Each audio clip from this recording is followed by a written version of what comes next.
Welcome to the Wired for Success podcast, your show for ambitious, mission-driven entrepreneurs who want to build million-dollar businesses without sacrificing their health, relationships, or happiness, who understand that in order to build their empire, they need a solid foundation, and that the more they are thriving, the more their business is thriving too. This show brings you the very best from science, self-development, and entrepreneurship to set you up for sustainable success. Hi, I'm Claudia Garbutt, the scientist turned mindset and high performance coach for entrepreneurs, and I help you get wired for success. Hey everyone, and welcome back to a brand new episode of the Wired for Success podcast, where we talk about all things science, self-development, and entrepreneurship that help you get to that next level of success in your life and business. And my guest today is co-founder and editor of Biohackers Magazine Dallas McClain. And Dallas holds a bachelor's degree in biological sciences. He has taught English abroad, and he's passionate about sports, nature, and personal development. And those are all topics that I love too. So I'm super excited to speak with him today. Welcome, Dallas, and thank you so much for being on my show today. Well, it's my pleasure, Claudia. I appreciate you having me on, and I'm excited to get into all the great things we have to talk about. Looking forward to it. Now, let's start nice and easy. Why did you decide to teach English abroad, and what has this taught you about people, about life, and about yourself? Oh, wow. That's an easy question, but a very full question. I'll say it wasn't my decision to teach English abroad necessarily. It was kind of an opportunity that I had to explore because my wife went to Spain. Barcelona was her dream to get her master's over there in urban planning. And we had just gotten married, and I was like, well, I have to go with you, so you have to put me in a suitcase and take me. And so we lived over there, and I needed a job or something to do while I was over there, because I was just working in the hospitality industry before in the States. So I decided, why not teach English? They have a pretty high demand. They're very interested in Europe and in Spain especially to learn English, excuse me. And I went through a course when I got to Spain. It was lovely. It was amazing. Made some great connections. And the best part about teaching English over there was just learning each demographic, like each person's journey of where they were at in their lives and why they wanted to learn English and just who they were as a person. I made some great connections that I'll never forget. And I just really got to learn how and why people live the way they do over there. In Europe, it's a little bit different mindset than the USA. I'm from the States, so a lot of it's capitalism, work, and all of this type of stuff, and busy day. And they take a lot of time over there, especially the older culture, to just sit on a park bench and get some sun and just talk with an old friend. And it taught me a lot living over there. That was just one of the examples. Also, the food was really amazing. So Spain will always have a special place in my heart, but that's pretty much why I taught English over there. So interesting. Yeah, life has interesting ways. For sure. And now you're in the biohacking community. So biohacking has become an increasingly popular trend in the recent years, I would say. So for those who are new to the concept, can you maybe explain what biohacking is just in general and how it can help people optimize their physical and mental performance? Of course, yeah. So I didn't know what biohacking was when I was first brought into this company as the editor. I was like, what is this thing? This sounds kind of harsh, biohacking. And I kind of looked it up and got some feedback on what it was. But the best way I can describe it is it's somewhat of an approach, an experimental approach on taking your health into your control in a way where you can kind of learn more about what works for you, what doesn't work for you, and really broaden your horizons in a sense of what's available health-wise, because we're caught in this paradigm of treatment-based medicine, take the pill, treat the symptoms, but there's no focus on the root cause, I think. And I think that's starting to change. There's a changing consensus there, but biohacking is about the individual through the help of the community that's putting all of these new products and information out there and habits to take all of that and put all their ducks in a row and say, okay, which one am I going to try safely to see what works best for me? And then you try and track it through metrics and biomarkers and getting yourself tested and really learning about your biology, your mental state, your spiritual state, and getting a better picture of who you are and who you want to become. That's the best way I could probably describe it. Yeah, and what I really love about it is the experimental nature of biohacking. I mean, it's really about figuring out what works for you, not what Mm-hmm. what works for the average person, which doesn't exist, but Mm-hmm. what works for you. So you don't know because you don't measure it and you don't track it. Right. And if you start doing that, you learn so much about your own body, about what works for you. The same with diet and exercise. I mean, it could be that the standard protocols are just not working for you because your physiology is different. Right. So this is what I really like about the whole idea of biohacking and understanding your own body. It's Now, fascinating. it is so fascinating, that's for sure. Mm-hmm. So, what is your mission and vision for the Biohackers Update magazine? Yeah, so Biohackers Magazine, we just would like to, as I was saying kind of before in the definition of biohacking, we want to increase the awareness. We want to bring this awareness to more than just the people that are involved in this niche space of health and wellness, to everyone that's out there looking for answers about their health. Because unfortunately, well, fortunately and unfortunately, some people that discover this biohacking space are brought into it from a pain to purpose story. They're out of answers. They're fed up with maybe modern day medicine, and they are trying to just do anything. They're almost desperate to find something that helps them with their health. So we're trying to reduce some of that from happening. It's just like when you read a book, right? And a book is a story of someone's success or whatever it's about, but it has mistakes in it that you can learn from. So instead of going through that painful experience, maybe you can also learn from reading about someone else going through that so you don't make that same mistake. That's kind of in a sense what we're trying to do with Biohackers Magazine is take all of these people's stories, all of these experiments, all these hacks that have a good amount of science behind them, and take them to the modern everyday people, not just people in biohacking, not just people in obsessed with wellness, but everybody, because everyone wants to live a fulfilling life, and biohacking definitely plays a part in that. So we're just trying to create a community of people that really want to become better in every way and in the healthiest way, the most sustainable way. And I think that's what our main mission as Biohackers Magazine is. I love that. And I think the prevention aspect is so important, shifting the Mhm. mindset from doing something when you feel bad to how do I prevent from feeling bad in the first place. Most Now, definitely. as someone who is passionate about personal development and wellness, what do you think are some of the most important habits and practices that, say, entrepreneurs can adopt to stay healthy and happy while building a successful business?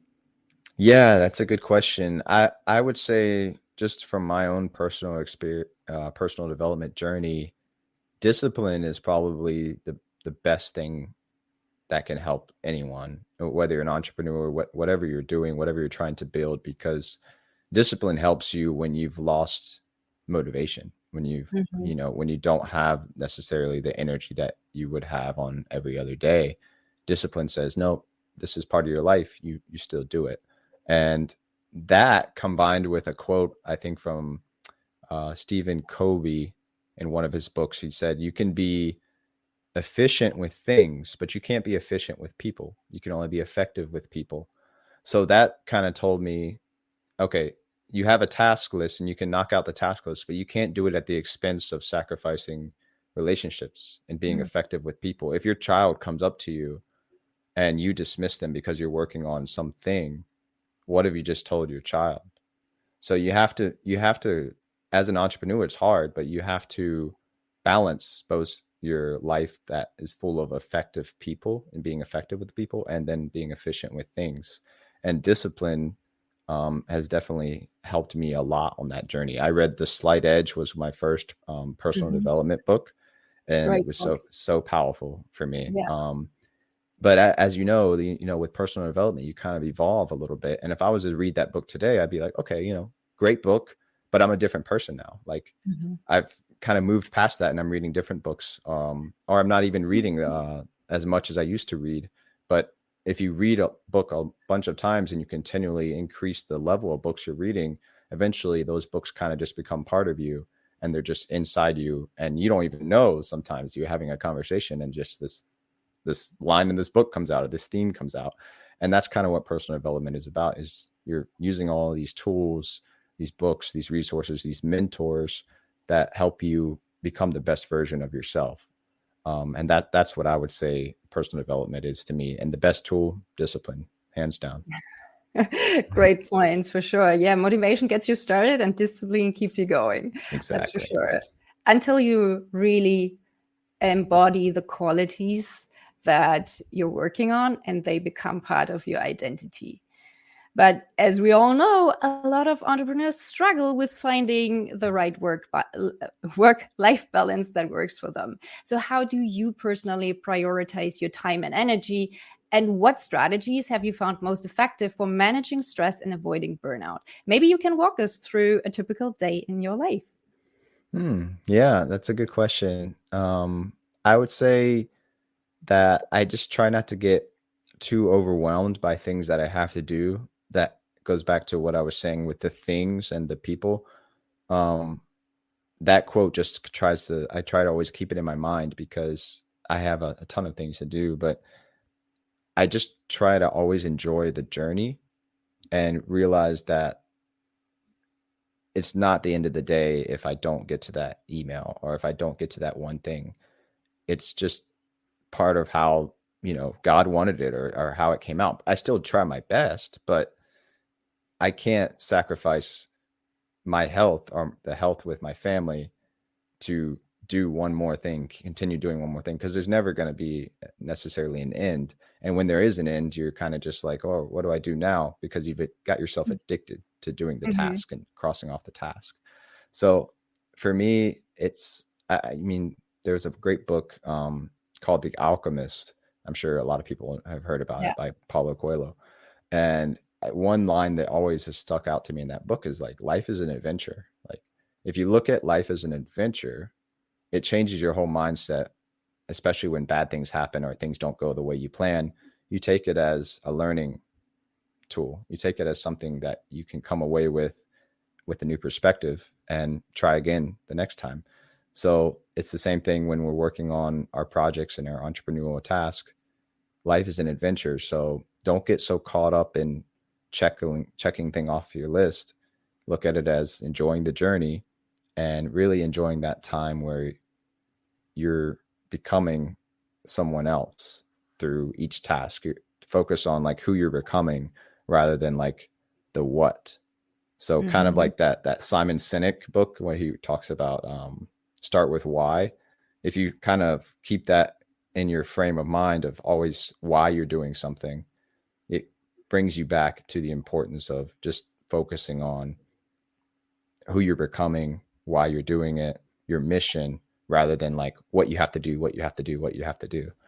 I don't know if that kind of answers the question, but I Yeah. mean, my daily routine, I get up every morning, and I'm thankful for another day. I think giving gratitude is really important. Um, it really puts the light of the day in the best theme, if I could say that, because it's something that now you've given your gratitude, and you're thankful for just have another opportunity to make your impact on the world, to leave something good to the world. And that always kind of puts the right frame of reference. I also like to, if I can, I try to do exercise in the morning, and that helps with hormones and everything, and it really keeps me grounded. I take cold showers. I think the stress is good stress. in the sense that it, kind of aligns your cortisol levels, and you've already Mhm. made the conscious decision to put yourself in that hard situation that is good for you, so that when other things happen, when other stressful things happen to you throughout the day, you're kind of already like, okay, I've already dealt with something pretty stressful, so I can handle this. So it just puts you in a good frame of mind. And then I read books. I try to take breaks during my workday and read. I pray. I think a spiritual connection is important, and I just play with my kids. Like I love my kids right now. They're 4 and 2 practically. So they're, if anyone who has kids, they know, like, at that age, it's like, wow, they're all over the place. But Yeah, uh, for sure. they're so fun too, in the same way. Like, I think it was I wonder what was his name, Ian something. He was a playwright, and he said something like, "We don't grow old. We grow old because we stop playing," or something like that. And we don't grow. What was it? We stop playing because we grow old. Yeah, we don't stop playing because we grow old. We grow old because we stop playing. Mm-hmm. So it's like we need to always try and engage in that childness aspect too of life, of just, taking it all in, the wonder, the everything that we lose track of that, I think, in a lot of our technological space. Technology is great, and advancements in the modern human world are great, but in a sense, if you don't escape to the nature and to the creation that is always happening and unfolding before you, you kind of get lost. So you need to, like, play and participate in that exploration and experimentation, like you were saying before, to really get a good grounding and have a good start to the day, if that makes sense. So important, absolutely. Now, in your opinion, what are some of the most exciting new developments and trends in the field of, say, health technology, biohacking, and longevity in general that you have seen recently? Yeah, that's a good question. There's a lot out there that is constantly being thrown at us. I would say drug-free microdosing is pretty Hmm. exciting. Yay. Eh, yeah. I mean, microdosing in itself is a trend, but this is kind of going beyond microdosing, because you don't have to take or ingest anything. You Can can you use, explain maybe for yeah, the listeners who are not familiar? sure. So, well, microdosing is just like when you, take a hit or take any type of substance that's going to put your mind in a state where it's kind of a awakened state, or there's different words you can use. But instead of taking, like, the full amount of substance, you can take a very small amount, just enough to where you feel the effect, but you don't feel hindered. You don't feel kind of out of control. You still feel Mhm. in control, and you can harness it to turn it into productive or creative energy. So that's kind of what microdosing is. You can do it with psilocybin, those types of things. Drug-free microdosing is when you can take substances that don't go inside your body, but are external factors, that put your mind into that same pathway that the psilocybin or the drug taps into, a psychoactive agent, they call it. Garnett Dupuis is a guy behind a neurovisor, and it's this device you can wear that kind of just puts on your head, and this thing comes down over it, and it uses light and sound, Mm. Mhm. and you are literally, your eyes are closed, but you're literally seeing in your vision like a kaleidoscope, and you're getting used to these patterns. And then as soon as you get used to a pattern, it changes, and your brain has to adjust. And it's training your brain. It's like engaging your brain into those same pathways that the psychoactive agent activates, and when you're having a psychedelic experience. So it's really fascinating, because a lot of people wrote off psychedelics as being bad for you because of the trip and the bad trips and everything like that. But I think, and used in a responsible way, the microdosing part, if you can get that energy to the point where you still have control and you can harness it and push it into something else that's productive, it's really quite fascinating. So that's just one thing. I don't know if you want me to keep going. Yes, keep going for sure. I want to uh, what the craziest stuff out there is that you have seen, or the craziest stuff that you have tried personally. Oh my gosh. The craziest stuff. Well, I mean, there's all types of like stuff out there, but I'm kind of like a little more reserved to try some things that seem a little too crazy, but I've tried nitric oxide. There's a Mhm. company called Numa Nitric Oxide. Nitric oxide helps with so many things. There's a lot of science behind nitric oxide the being involved in so many cellular processes, practically every one, that a reduction in nitric oxide or a reduction in the ability to produce nitric oxide in the body is very much correlated with a lot of chronic diseases, autism, Alzheimer's, diabetes, a lot of, I mean, on almost all around the scales, a range of diseases. So that's pretty cool. I take like these little lounges um, that dissolve in my mouth, and I've noticed good things from that. I there's also light water. I don't know if you've ever heard of light water. No, No. what's light water?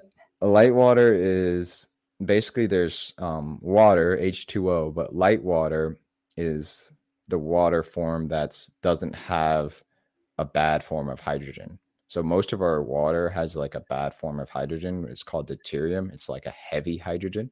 Yeah, And okay. yeah. And what happens is when when you're ingesting water and the hydrogens are broken up and go into your mitochondria to be used in the ATP pump, the Mhm. hydrogen is a little heavy because it's got that deuterium molecule. So it creates more strain on the mitochondrial pump. So it contributes more to aging. It reduces efficiency in producing energy, and you feel more tired and stuff. So light water, what they do is they filter out the deuterium Mhm. so that it's more pure, and the hydrogen fits more appropriately with the pump in your body. So that's a pretty cool one. I've tried that, and that's nice. You're supposed to like drink it um, in dilutions so that slowly it kind of gets filters the deuterium out of your body. Deuterium depleted water is found like naturally too, and like but mostly in like glaciers and stuff like that. It has to be made in a lab specially in the case where they sell it to market and everything.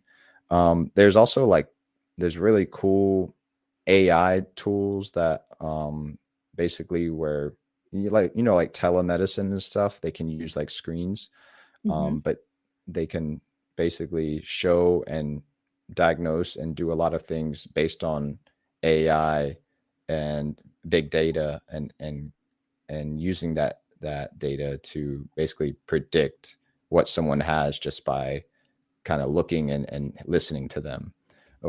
It's definitely more futuristic, but I've seen some glimpses of it at some recent shows and everything, and that's pretty cool.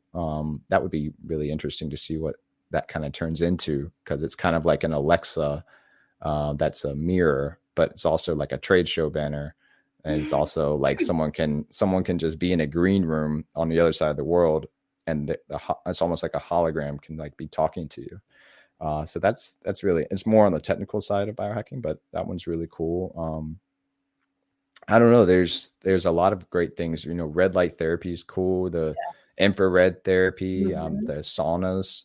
I've tried those. I think those are really neat and definitely have some type of positive effect after using those.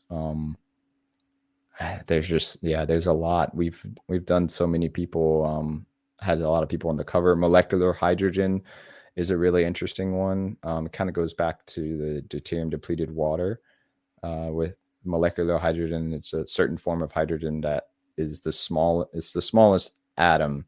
But the way this molecular hydrogen works is it's able to diffuse completely into the cells, bypassing all of the pump stuff, so that it kind of gives the proper fuel to all of your cells, and in the best way possible. So I wish I could go into more detail on that, but it's been a while since I looked at that one. I don't know. I talked to a Wow. lot of interesting people, so there's always great stuff coming out in So the biohacking space. yeah, so fascinating. By the way, I read an article about cold run therapy in one of your past issues, and I Oh thought, yeah. That's interesting. I didn't know that was a thing because that's kind of what I've been doing the past few years. So Oh I yeah. only wear like a short sleeve t-shirt and leggings and a vest. Even when I go running in winter and Hmm. it's and temperatures are down to say -5, -10 degrees Celsius, and Wow. it's really uncomfortable in the beginning, but then you kind of get used to it and afterwards you feel great. So I Hmm. didn't know it was a thing, but apparently it is. Yeah, yeah. One of our first or primary issues was a guy, I think it was Norway, and he would go running in nothing but like shorts. And at the end of his run, like a 40-minute run in snow, like in Mm, winter in Norway, yeah. he would jump into a pool of water. Wow. Yeah, a very, very cold pool of water. So he said it was just exhilarating. It's painful at first. You feel like Yeah. that sting, but then you feel that release, and he's Mm. like, "There's nothing like it." And I one of our CEO, he actually does like cold plunges, but he does them Mhm. for like 40 minutes. Like he'll just sit in there What? for 40 minutes. I'm like, "Oh my gosh." Oh. And he does it. He like taps into this I guess this flow state or something where he plays a certain type of music and he knows the length of each song and he uses the beat that's in each song to kind of like get his mind in the same rhythm, so that he knows when the song is ending, when he knows when it's starting, he knows like each part of the song. It's really interesting. He did a talk on it recently, and I think that's pretty powerful because cold plunges are, I think, are definitely beneficial to the body. It's like I was saying before, cold showers, but I haven't gotten on Yeah. the cold plunges train Yeah, yet. I need to. me neither. But we're in the process of building an ice bath. So Mm, maybe this winter. So far it's just cold showers. And they're uncomfortable. I don't like the cold. I never liked the cold, but I'm getting into it. So I'm doing the thing. nice. Yeah, my wife is the same. She hates the cold, but I like it. I don't know if it's like where my genetics are come from or something. That would be an interesting study, like why Mm. some people prefer the cold, some people don't. But yeah. Yeah, I prefer the sauna over the cold, but yeah. Different mechanisms, both beneficial. And I Yeah. think I think it's safe to say that there are a lot of unconventional people in the biohacking community. Who has been the maybe most memorable personality that you have interviewed so far or featured in your magazine? Ooh. Oh man, I have to choose on Oh, you have live to air. choose. Well, I mean, Ben Greenfield, we've had Ben Greenfield on the cover, and I just love his mission and what he talks about. And, he's seen as one of the grandfathers of biohacking in a sense. So I think, definitely Ben's message resonates with me, and I think resonates with a lot of people. We recently had Garnett on the cover, and he's actually releasing a spotlight edition very soon. And he's a very down to earth guy, but super knowledgeable. Has written so many articles for us that go really deep into consciousness, unconsciousness, the Mm, awakened state, dreaming state. He's all about the brain and hacking into because we know so little about the brain still, but what we can learn from his studies and his research and all of the research that he puts together on a very clear, understandable manner, is really quite fascinating to always engage with him. So we just had a talk recently, and he's a down to earth guy, super smart guy, but that's what I love about him. He's very easy to talk to, communicates on a well level. I can't remember who said it. It might have been Einstein or something, but they were like, the way to determine if like someone has that genius level is to take very complicated concepts and put it mhm. into a language that's easier to Easy. diffuse into the masses, to the common everyday person. And I think that's brilliant, Yeah. and I definitely talk with a lot of people that have been featured in our magazine that have that quality. Mm, yeah, that's great. You know that you've understood something completely if you can explain it in simple terms to a 5-year-old. Right? Yeah, yeah. And the analogies, I think people that can use analogies so well, Mm, it's definitely a sign that they have something that's of a high intellect inside them, because analogies just make it makes the bridge so much more clear between the concept and what it actually is, at least for me. Yeah, I agree. Is there anything else that you would like to share with our listeners today? Maybe some of your favorite books or resources for people who would like to dive deeper into the biohacking topic? Yeah, sure. Well, I'll start with books. Like I was saying before, The Slight Edge is a great book Mhm. for anyone that's Awesome. just searching for a start, because it helps you develop that disciplined mindset so you can continue to read other inspiring books. Um, How to Win Friends and Influence People, classic, Mhm. great book, Dale Carnegie. Richest Man at Babylon was always a staple of mine as well. Think and Grow Rich by Napoleon Hill. Um, and those aren't just books about money. They're books about the richness of life, the richness of wisdom, acquiring wisdom. And The Alchemist, has always been a great book of mine too. The Magic of Believing. There's a lot of great qualities that come from just pure belief in something and in yourself. So that's a good book by Claude Bristol. I have so many, but those are probably the ones that come to mind and definitely my staples. But anyone that's looking to get into biohacking, I would say, follow us, Biohackers Magazine. We try to put, impartial material out there that's going to help the everyday person discern what's true and what's not true. We're doing a certification program where someone that is a vendor or trying to sell a brand or a product, they have to basically go through testing, release an ethical statement, send us scientific studies and research that backs up the claims of the product so that we can say, okay, this is BS or this is true, and put a stamp of approval to make it easier for consumers out there, because there's so much out there, as you know, Mhm. in biohacking. It's kind of what's great about it is it puts more control in the hands of the consumer, but it's more unregulated. So feel like people can slide in and get away with more claims and things like that pretty easily with brilliant marketing. So we want to try to turn into a certifying body and help the consumer make those decisions when there's so much out there. Oh, that's great. I love that. So where can people find you? Yeah. So biohackersmagazine.com. We're going to be changing our website to biohackersmag.com shortly. We're also on lifespanning.com. Lifespanning is a term that we're slowly gravitating towards. We're actually becoming Lifespanning Media Corp. And there's going to be a launch next month. Mm. Biohackers Magazine is going to be a sub company under that. We're going to have Lifespanning Expert Series where we talk with experts that want to share their knowledge. Lifespanning Academy for people that want to go into the staples of biohacking and longevity and all of these things. We're, like I was saying before, a certifying body, so Lifespan certified. There's going to be a Vitality marketplace where people can see all of the certified products and buy the certified products. So lifespanning.com is another one that's going to be an exciting new launch for us. Biohackers Magazine. You can find also a lot of our interviews on No Plan B podcast. It's a podcast. John Falacara, our CEO, he runs that podcast, but also interviews that I do go on that channel in a category. So we have a lot of inspiring content there as well. You can find us on LinkedIn, Facebook, Instagram, Biohackers Magazine. Yeah, that's everything. Awesome. All the good places. Dallas, thank you so much again for sharing your tips and your insights with us today. I've really enjoyed our conversation.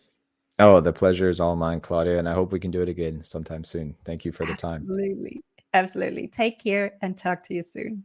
Okay. Bye. Bye-bye. Thank you so much for listening to the Wired for Success podcast.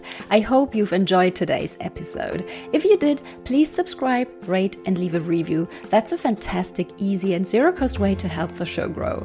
Just use the link in the show notes and make my day. Want more? For quick, actionable tips and insights to guided meditations and a side of biohacking, join my inner circle and get access to exclusive subscriber-only content. Again, just use the link in the show notes to join the tribe.